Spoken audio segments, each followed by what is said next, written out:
बहुत स्वागत है आपका। मुद्दा देख रहे हैं आप, मैं हूं आपके साथ नेहा दुबे। बात होगी पाकिस्तान की। जी हां, बुरी तरह से आर्थिक संकट से घिरे पाकिस्तान के प्रधानमंत्री शहबाज शरीफ एक तरफ तो ये कबूल कर रहे हैं कि उनका देश इस समय दुनिया भर से भीख मांग रहा है, लेकिन दूसरी तरफ वे कश्मीर का जिक्र भी करते हैं। उनके ही देश के लोग और दुनिया के कई नेता उन्हें सलाह दे रहे हैं कि भारत के साथ इस समय दुश्मनी ठीक नहीं है, मगर इसके बाद भी शहबाज कश्मीर का राग अलाप रहे हैं, उसका जिक्र कर रहे हैं और इसकी आजादी की मांग भी कर रहे हैं। रविवार को कश्मीर के लिए पाकिस्तान में एकजुटता दिवस यानी कि कश्मीर सॉलिडेरिटी डे मनाया गया। बता दें आपको कि इस मौके पर ही शहबाज ने कश्मीर पर जमकर बयानबाजी की। पाकिस्तान के पीएम शहबाज की माने तो कश्मीर मुद्दे पर हर पार्टी को अपने मतभेदों को किनारे करके एक साथ आना होगा। हैरानी की बात तो ये है कि आर्थिक मसले पर उनकी अपनी ही पार्टी के लोग उनका साथ छोड़ रहे हैं। शरीफ के शब्दों में पाकिस्तान के संस्थापक मोहम्मद अली जिन्ना ने कश्मीर को देश की दुखती रग करार दिया था। शरीफ ने इस बात पर अफसोस जताया कि समाज बटा हुआ है और इस मुद्दे पर भी साथ नहीं आना चाहता है। शहबाज शरीफ का कहना है कि जब किसी मसले पर एक समाज साथ आता है तो दुश्मन को परेशानी होती ही है। शरीफ ने कहा कि 220 मिलियन पाकिस्तानी नागरिकों और कश्मीरी आवाम ने एकजुटता दिवस मनाकर एक बड़ा संदेश पड़ोसी देश को दिया है और प्रधानमंत्री शरीफ ने वही बात दोहराई जो सेना की तरफ से कही गई थी। शरीफ ने कहा कि भारत पिछले 75 सालों से मासूम कश्मीरियों का खून बहा रहा है। पाकिस्तान के प्रधानमंत्री शरीफ का कहना था कि पाकिस्तान की सरकार और यहाँ के लोग कश्मीर और यहाँ की जनता के लिए राजनीतिक और नैतिक समर्थन जारी रखेंगे।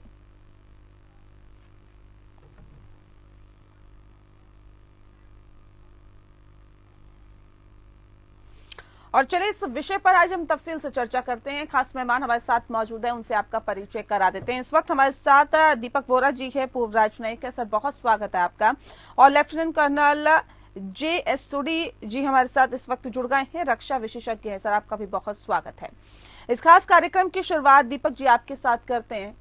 सर, जिस तरह से पाकिस्तान ने एक बार फिर से कश्मीर राग अलापा है, कंगाली के दौर से गुजर रहा है पाकिस्तान, लेकिन उसके बावजूद भी कश्मीर राग अलापना बंद नहीं कर रहा। शहबाज की क्या ये मजबूरी कहें कि इस वक्त भी उन्हें ये बात कहनी पड़ रही है, क्योंकि इससे पहले वो ये बात भी कह चुके हैं कि कश्मीर को लेकर हमें आपसी बातचीत से, पड़ोसी देश से इस समस्या का समाधान करना होगा। फिर इस तरह की कड़वाहट फिर से लेके आना या फिर से इस तरह का जहर उगलना, इसे क्या कहेंगे? मजबूरी है? आभारी हूँ आपका, जब भी आप मौका देती हैं अपने शानदार चैनल पर। बहुत अच्छा लगता है आपकी बात सुनकर, आप बहुत अच्छी तरह से समझाती हैं। और कर्नल साहब उनकी मैं बहुत इज्जत करता हूँ, उनकी जानकारी बेमिसाल है। आपका ये जो प्रश्न है, मैं इसको अंग्रेजी हिंदी दोनों मिला के जवाब देने की कोशिश करूंगा। अंग्रेजी की एक कहावत है कि जो आपत्ति होती है वो कभी अकेले नहीं आती, वो मिल के आती है। अभी हाल ही में आपने देखा होगा, पाकिस्तानी मीडिया में कुछ रिपोर्ट है, ईरान ने पाकिस्तान से कहा है कि भाई तूने वो ईरान पाकिस्तान गैस पाइपलाइन तो बनाई नहीं है, 1 साल के अंदर अंदर बना दे, नहीं तो $18 बिलियन, बिलियन में 9 शून्य होते, तेरे को पेनल्टी देनी पड़े। पाकिस्तान इस समय मैम अंग्रेजी का कहावत है डूम लूप में फंसा हुआ है, पैनिक कर रहा है, इकोनॉमिक पॉलिटिकल मेल्टडाउन हो रहा है, फ्लड्स आए थे एटसेट्रा एटसेट्रा, पूरी तरह से कोलैप्स होने। अब एक बीमारी होती है जिसे हम कहते हैं OCD, obsessive compulsive disorder. Pakistan की क्या है ये? सबसे पहले आइडियोलॉजिकली इस्लाम, पॉलिटिकली कश्मीर, मेंटली मिलिट्री और न्यूक्लियर वेपन, इमोशनली भारत से नफरत, इकोनॉमिकली भीख। और ये पांचों के पांचों OCD पाकिस्तानी दिमाग में मिल गए हैं और इस दिमाग को नहीं करने देते, चाहे बदमाश हो या शरीफ हो या खान पठान हो। 75 साल से वही है उनका नारा, कश्मीर बनेगा पाकिस्तान। हर पाकिस्तानी नेता ये चाहता है कि मैंने कश्मीर को ले लिया था भारत से, क्योंकि रेडिकल सिस्टम है। अब क्या ये मानसिकता बदल सकती है? मैम, हम अपने आप को धोखा ना दें। पाकिस्तान ऑटो डिस्ट्रक्ट पे है, उसने बटन हिट कर दिया है, वो अपनी खुदकुशी करना चाहता है और कोई उसको रोक नहीं सकता। उसके जो फाउंडर थे, कोई जिन्ना साहब या ऐसा कुछ उनका नाम था, तो उन्होंने बोले कि मुझे तो एक डिफॉर्म्ड पाकिस्तान, जो बचपन में ही उसके हिस्से टूटे हुए थे, वो मिला है। बॉर्न डिफॉर्म्ड, लेकिन मरना चाहता है अनरिफॉर्म्ड। इस्लाम ने पाकिस्तान की बिल्कुल मदद नहीं की है, लेकिन अभी भी वो फैंटेसी है कि मैं तो इस्लाम में हर चीज करूंगा। उनका फाइनेंस मिनिस्टर, मैम ये सुनने वाली बात है, कहता है कि भाई अब मैं कुछ नहीं कर सकता देश की आर्थिक स्थिति के लिए, जो कुछ है वो अल्लाह करेगा। तो IMF वाले बार बार जो इंशाअल्लाह इंशा कहते हैं, तो IMF वाले कहते हैं टाइगर हमको उनका मोबाइल दे दो, हम डायरेक्टली बात कर देते हैं, आपको यहाँ बैठने की क्या जरूरत है। इस तरह से ये लोग गिर चुके हैं मैम, कि अब हकीकत क्या है, अफसाना क्या है, वो समझ नहीं पाते। ऑटोमन एम्पायर, तुर्किया, जहां पे अभी आपने जिक्र किया, भयंकर इस समय भूकंप आए, कितने हजार लोग मर गए हैं। तो उनके मॉडर्न हीरो थे केमाल अतातुर्क। उन्होंने क्या कहा था कि तुर्किया अगर कमजोर हुआ है तो वो धर्म के कारण कमजोर हुआ है, और धर्म का कोई रोल नहीं है किसी देश में, इसीलिए उन्होंने सेक्युलर तुर्किया बनाने की कोशिश की। पाकिस्तान कब ये समझेगा? मेरी जिंदगी में नहीं समझेगा, और 100 साल तक नहीं समझेगा। बस एक ही, और मैम ये मजाक में मैं नहीं कह रहा, एक ही उम्मीद है कि वो खुद टूट जाए।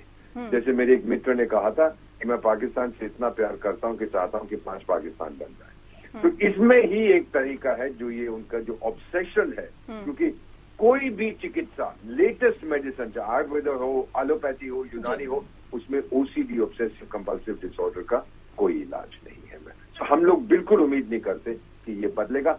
राग अलापना कश्मीर का नहीं करेगा, वो निकाल दिया जाएगा। उसको मालूम, आज से 100 साल बाद अगर ये देश फिर भी जिंदा रहा, कश्मीर कहां से कहां पहुंच गया, ये फिर भी भिखारी रहेगा, फिर भी कहेगा कश्मीर मेरा है, कश्मीर मेरा है। कौन समझाए इसको? बिल्कुल, समझाने का जहां आपने बात कही है, तो जाहिर तौर पे समझाने की कोशिश तो कई दुनिया के जो नेता हैं वो कर रहे हैं, और ये पाकिस्तान को बार बार आगाह कर रहे हैं कि देखिए इस वक्त भारत के साथ दुश्मनी लेना ठीक बात नहीं है। लेकिन सोडी साहब, क्या वजह है कि पाकिस्तान उन देशों की भी नहीं सुन रहा? क्योंकि इस वक्त जो भारत की स्थिति है और पाकिस्तान की स्थिति में जमीन आसमान का अंतर है।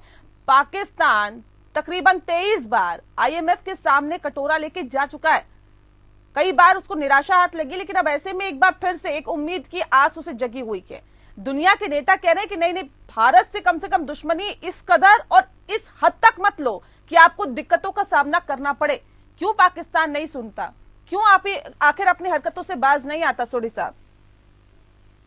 जय हिंद नेहा जी, ये मेरा सौभाग्य कि मैं आपके न्यूज चैनल विख्यात को पैनलिस्ट के साथ हूँ। 1947 में जब भारत आजाद हुआ और पाकिस्तान एक नया राष्ट्र बन के उभरा, तब दोनों देशों की तिजोरियां खाली थी, अगर थोड़ा बहुत पैसे था वो बराबर का था।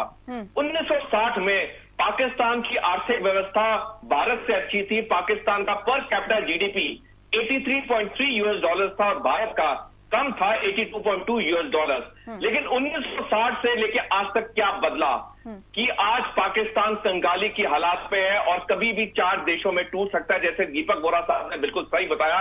और मैं दीपक बोरा साहब की बहुत सैल्यूट और रिस्पेक्ट करता हूं, क्योंकि ये दुनिया के सबसे अच्छे विश्लेषण में से एक हैं। देखिए नेहा जी, पाकिस्तान का 1960 से लेके आज तक बदला ये, एक उनका मजहब की तरफ, उन्होंने अपने राष्ट्र को गवर्न करने में मजहब का इस्तेमाल किया। उन्होंने सेना को सरकार के पास आने दिया, और तीसरा उनका जो कश्मीर का ऑब्सेशन था कि वो कश्मीर को लेके रहेंगे वो, और चौथा जो उन्होंने आतंकवादियों को सपोर्ट किया, और 5वां परमाणु हथियार पाने की जो इनका संकल्प था। ये 5 चीजें पाकिस्तान को लेके डूबी हैं। 2004 में हसन अब्बास ने एक किताब लिखी थी, पाकिस्तान ड्रिफ्ट इनटू एक्सट्रीमिज्म, जिसमें उन्होंने लिखा था कि पाकिस्तान की राजनीति 3 A के ऊपर चलती है, अल्लाह, अमेरिका और आर्मी।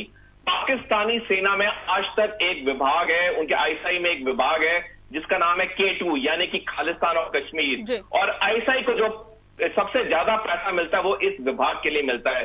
तो जब तक पाकिस्तान एक राष्ट्र बन के रहेगा, पाकिस्तानी सेना रहेगी, इनका जो कश्मीर की तरफ ऑब्सेशन है वो हमेशा रहेगा। चाहे इन्हें घास खानी पड़े, ये इनके वहां पे त्राई इनके पैसा तो है नहीं, ना खाने के लिए रोटी है, ना पीने के लिए पानी है, लेकिन इनका कश्मीर का सपना वैसे ही है। मैं आपके चैनल के जरिए पाकिस्तान को बताना चाहूंगा, अगर वो अपने राष्ट्र को बचाना चाहते हैं, उन्हें कश्मीर का ये जो सपना है इसको त्याग देना चाहिए, क्योंकि कश्मीर हमेशा से भारत का हिस्सा था और हिस्सा रहेगा, और वो दिन दूर नहीं जब पाकिस्तान ऑक्युपाइड जम्मू कश्मीर भी खुद चलकर भारत में आएगा, क्योंकि वहां के लोग भी पाकिस्तान से दुखी हो रखे। मैं बस एक और मिनट लेना चाहूंगा नेहा जी। 2010 में एक ब्रिटिश नागरिक ने वहां पे एक पोल कराया था, जिसमें निकला कि अधिकतर लोग पाकिस्तान ऑक्युपाइड जम्मू कश्मीर के भारत में वापस आना चाहते हैं। और ये चीज वहां के लोग देख रहे हैं कि आज कश्मीर में, श्रीनगर में पिक्चर हॉल खुल गए हैं। वहां के नागरिक रात के 2-2 बजे तक रेस्टोरेंट में खाना खाने जाते हैं, और पाकिस्तान ऑक्युपाइड जम्मू कश्मीर के लोगों के पास ना खाने के लिए रोटी, ना पीने के लिए पानी है। कुछ दिन पहले पाकिस्तान ऑक्युपाइड जम्मू कश्मीर के लोगों ने पाकिस्तानी सेना के खिलाफ प्रदर्शन किया था, क्योंकि पाकिस्तानी सेना उनकी जमीन को हड़प रही थी। वो दिन दूर नहीं जब पाकिस्तान टूट जाएगा। पाकिस्तान एक आर्थिक वेंटिलेटर पे है, जब तक यह चल रहा है वो उसकी किस्मत है, इसका टूटना तो निश्चित है। बिल्कुल, इसका टूटना निश्चित है। और जाहिर तौर पे जो हालात है पाकिस्तान के, वो तो यही बता रहे हैं कि पाकिस्तान के लिए अभी फिलहाल बहुत बड़ा खतरा है, जिसे टालना पाकिस्तान के लिए एक बड़ी चुनौती है। लेकिन सर दीपक जी, ये बताइए हमें कि पाकिस्तान को अंतर्राष्ट्रीय मुद्रा कोष राहत दे, लोन दे, इसकी कितनी संभावना है? क्योंकि कई मर्तबा तमाम जो शर्तें हैं उस पर खरा नहीं उतरता है पाकिस्तान, और यही वजह रहती है कि जो लोन है वो नहीं दिया जाता है। अब जो हालात है वो बहुत ज्यादा खराब है पाकिस्तान के, लेकिन इसकी कितनी संभावना है कि IMF लोन दे दे? आपने अभी एक वाकया कहा था कि कई बार पाकिस्तान खरा नहीं उतरता अपने वादों पर। मैम, वो कभी नहीं खरा उतरता। चीन को भी ठगने की कोशिश की है, चीन भी अब उससे दूर हो गया है। इकोनॉमिक कोलैप्स की हम जो बात करते हैं किसी देश में, जब उसकी आर्थिक व्यवस्था बिल्कुल बर्बाद हो जाती है, तो मैं तो डेवलपमेंट इकोनॉमिस्ट हूँ, 6 चीजें नजर आती हैं। एक, बेरोजगारी बढ़ती है। पाकिस्तान में आज 40% है अनएम्प्लॉयमेंट, अंडर एम्प्लॉयमेंट। दूसरा, आपका पैसा जो है बिल्कुल खत्म हो जाता है, आपके रिजर्व खत्म हो। तीसरा, आपके जो एक्सपोर्ट हैं वो गिरते हैं, आपके इंपोर्ट हैं वो बढ़ते हैं। महंगाई बढ़ती जाती है, आज 30% है। बैंकक्रप्सी यानी कड़की बहुत लोगों की निकलती है, वो हम देख रहे हैं बढ़ना। सबसे जरूरी, सबसे अहम मुद्दा यह है कि लोगों का आत्मविश्वास खत्म हो जाता है। छोटी सी एक बात बता देता हूँ मैम, मेरा बेटा है, वो न्यूयॉर्क में रहता है, एक अच्छी बिल्डिंग है वहां पर मैनहट्टन में, और एक पाकिस्तानी भी लड़का उसी बिल्डिंग में रहता है। उसका फादर कोई जनरल वेंडर था फौज में, तो वहां के पैसे लेके उसको मकान खरीद दिया। दोनों दुकान पे गए कुछ खरीदने के लिए, तो जो बहुत बड़ा डिपार्टमेंट स्टोर है, उन्होंने इस पाकिस्तानी बच्चे का क्रेडिट कार्ड नहीं लिया। बोले कि पाकिस्तान में इशू किए गए क्रेडिट कार्ड हम नहीं लेते, तो आपके पास पैसे नहीं है वो जो भी क्रेडिट होगा वो देने के लिए। फिर उसने मेरे बेटे का क्रेडिट कार्ड यूज किया, और इस बच्चे ने मुझे एक मैसेज भेजा, कहता है एम्बेसडर अंकल, आज दिल करता है कि जला दूं पाकिस्तान के राष्ट्रीय ध्वज को, काश मैं हिंदुस्तानी होता। क्या बोलूं इस बच्चे को? ये आत्मविश्वास तोड़ रहे हैं, ये समझ नहीं पाते मैम। ये जो नेता हैं वहां के, हर बार एक ही चीज लोगों को याद कराना। एक नई जनरेशन पीढ़ी आएगी जो इसको भूल जाएगी, कहेगी 75 साल से तो कुछ मिला नहीं है, देखो कहां पर हम आ गए, कश्मीर करते रहते, उससे हमारा पेट नहीं भरता। लेकिन जो मुल्ले हैं वहां पर बस वो यही कहते जाएंगे कि अल्लाह के पास जाओगे, इतनी हूरें मिलेंगी, ये मिलेगा वो मिलेगा, तो कश्मीर के लिए आप लड़ते रहो, बर्बाद होते रहो। मुल्ले खुद नहीं मरेंगे, बच्चों को भेजेंगे मरने के लिए। यही ट्रेजेडी है उस देश की। और जहां तक IMF के लोन का सवाल है, IMF सीधा कहता है कि देखिए अल्लाह तो बहुत अच्छे इंसान भगवान है, उनके जो कुछ करना है वो हमें समझ नहीं आता, हमारी की ये कंडीशंस हैं 1 2 3 4 5। मुझे याद है मैम, जब मैं गवर्नमेंट में था अर्ली 90s में, जब हमने IMF से एक स्टैंड बाय लोन किया था, बहुत कंडीशंस लगाई, सब हमने स्वीकार की। पाकिस्तान स्वीकार करेगा, पैसे मिलेंगे। लेकिन 7 फरवरी 2023 को मुझे नहीं लगता कि वो इस सिचुएशन में है कि वो IMF की कंडीशंस को एक्सेप्ट कर ले। तो ये जो लोन है मैम, नहीं मिलेगा, मिल भी जाए, साल के बाद वो फिर से कटोरा लेके वॉशिंगटन जाएंगे, अल्लाह के नाम पे दे दे। इनका आत्म रिस्पेक्ट, सेल्फ रिस्पेक्ट कुछ नहीं है इनका। आत्मविश्वास तो खत्म ही हो गया, अब सेल्फ एस्टीम भी खत्म होगी। कब तक भीख मांगोगे दुनिया के सामने टाइगर लोग? अब तो हकीकत को स्वीकार करो। बिल्कुल बदहाली की दौर में है सर, लेकिन उसके बावजूद भी अगर पाकिस्तान सुधरने का नाम नहीं ले रहा तो यही पाकिस्तान है, इस बात को हमें समझ लेना चाहिए। हालांकि युवा पीढ़ी जिसका जिक्र आपने किया है वो बेहतर तरीके से समझ रही है, जान रही है कि उनके यहाँ पर जो अध्यक्ष हैं, जो पाकिस्तान के जो सत्ता पर बैठे हुए लोग हैं, वो आखिर किस कदर आगे बढ़ रहे हैं, किस तरह काम कर रहे हैं और किस तरह देश देश को कंगाली के दौर पर ले आए हैं वो बेहतर तरीके से समझ रहे हैं। सोडी साहब का मैं सीधा रुख कर लेती हूँ। सोडी जी, जिस तरह से ब्रेक पे जाने से पहले दीपक जी ने बहुत बेहतरीन तरीके से समझाने की कोशिश की कि आखिर पाकिस्तान किस तरह से, किस हालात में और कैसे अपने गुजर बसर कर रहा है, कैसे लोग वहां परेशान है, लेकिन उसके साथ साथ युवाओं का भी इन्होंने जिक्र किया। देखिए, आज की जो युवा पीढ़ी है वो चाहती है कि बेरोजगारी कम हो, देश में खुशहाली आए, लोग बेहतर तरीके से अपना जीवन यापन कर सके, लेकिन ऐसा नहीं हो पा रहा है पाकिस्तान में। अब सवाल इस बात को लेकर है कि अभी भी अगर पाकिस्तान कश्मीर का राग अलापता है और वो भी इस अंदाज में, तो ऐसे में क्या वजह है और किस बिना पर इतना कूद रहा है पाकिस्तान? क्योंकि चीन का भी जिक्र अभी दीपक जी ने किया कि चीन भी अपने आप को साइड कर रहा है। फिर आखिर क्या है पाकिस्तान के पास? ना रोजगार है, ना वहां पर बेहतर सुविधाएं हैं, लोग खाने के लिए मोहताज है। फिर आखिर क्या वजह है कि अभी भी कश्मीर का राग अलापना बंद नहीं कर रहा? नेहा जी, पाकिस्तान की जो जियो स्ट्रेटेजिक लोकेशन है वो इंपॉर्टेंट है अमेरिका और चीन के लिए। यही कारण है कि कई सालों से अमेरिका और चीन पाकिस्तान की मदद करता है, कभी ज्यादा कभी कम। और पाकिस्तान के जो नेता और पाकिस्तान की जो सेना है वो अगर आज थोड़े से कॉन्फिडेंट है वो सिर्फ अमेरिका और चीन की वजह से, क्योंकि वो जानते हैं कि उनका जो जियो स्ट्रेटेजिक लोकेशन है वो बहुत अहम है। अमेरिका के लिए इसलिए अहम है क्योंकि अमेरिका भुगता हुआ है अफगानिस्तान के जो इस्लामिक जिहादी थे जब उनका वर्ल्ड ट्रेड सेंटर पर अटैक हुआ था। पूरी दुनिया जानती है कि आतंकवादी का अगर एपी सेंटर है, जो अर्थक्वेक का सेंट्रल पॉइंट होता है, वो आतंकवादियों का एपी सेंटर अफगानिस्तान और पाकिस्तान है। और दुनिया के तकरीबन हर खतरनाक और खौफनाक आतंकवादी या अफगानिस्तान में पाए जाते हैं या पाकिस्तान में। तो अमेरिका पाकिस्तान को अपने साइड में रखना चाहता है कि अगर कल फिर से अफगानिस्तान से कोई ऐसी आतंकवादी घटना होती है तो पाकिस्तान की वो मदद ले सके। अब चीन के लिए पाकिस्तान अहम इसलिए है क्योंकि चीन भारत को हर तरफ से घेरना चाहता है और यही कारण है जो भी इसके इकोनॉमिक कॉरिडोर रहे हैं, चाहे CPEC, चाहे चाइना म्यांमार, चाहे श्रीलंका में हम्बनटोटा पोर्ट, जितना इस चीन ने किया वो भारत को हर तरफ से घेरने के उस नजरिए से किया है। तो यही कारण कि अब तक पाकिस्तान को चीन और अमेरिका और बाकी इस्लामिक देशों से बहुत ही एड और असिस्टेंस मिलती रही। पैसा पाकिस्तान को कम नहीं मिला, लेकिन जो भी पैसा मिला या पाकिस्तानी नेता खा गए या पाकिस्तानी सेना के जनरल खा गए। नेहा जी, पिछले साल जब 1/3 पाकिस्तान बाढ़ के नीचे था तो पाकिस्तानी सेना को अपनी सैलरी में 9% इजाफा मिला। हम सोच भी नहीं सकते कि जहां पे देश का आम नागरिक रोटी और पानी के लिए तड़प रहा है, उस देश की सेना को अपनी सैलरी में 9% इजाफा मिला। तो ये जो चीजें सारी एक चीज दर्शाती हैं कि पाकिस्तान को जो भी मदद मिलेगी या पाकिस्तानी नेताओं की जेब में जाएगी या पाकिस्तानी जर्नैलों की जेब में जाएगी। और यही कारण है कि पाकिस्तान बद से बदतर हो रहा है। पाकिस्तान को बचाने के लिए उसके सिर्फ युवा ही बचा सकते हैं। अगर पाकिस्तान के युवा सामने आ जाएं, पाकिस्तानी नेताओं और पाकिस्तानी सेना को आड़े हाथ लें, तभी वो अपने राष्ट्र को बचा सकते हैं। अन्यथा पाकिस्तान का टूटना किसी ना किसी दिन संभव है और वो दिन दूर नहीं। पाकिस्तान ऑलरेडी वेंटिलेटर पे है और जो भी पेशेंट वेंटिलेटर पे जाता है उसका बचना नामुमकिन होता है। पाकिस्तान भी वेंटिलेटर पे है और कभी भी 4 देशों में टूट सकता है। बिल्कुल। दीपक जी, मैं आपसे समझना चाहूंगी, देखिए जिस तरह से सोडी साहब ने बताया कि वेंटिलेटर पर है पाकिस्तान और पाकिस्तान जैसे वेंटिलेटर पर मरीज होता है तो 1% चांसेस होते हैं कि वो बाहर आ जाएगा, स्वस्थ हो जाएगा।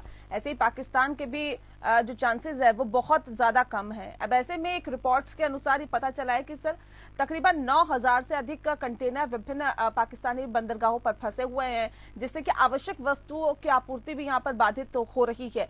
और देश में जो महंगाई दर है वो भी तकरीबन 40% के आसपास पहुंच गई है। इसके अलावा खाद्य वस्तुओं की कीमतें भी आसमान छू रही है। अब सवाल इस बात को लेकर है, जिस बात का जिक्र आपने थोड़ी देर पहले किया था कि IMF की शर्तें आसान नहीं है पूरी करना, वो शर्तें बहुत मुश्किल हो जाती है पूरी करना जो एक क्राइटेरिया है IMF का।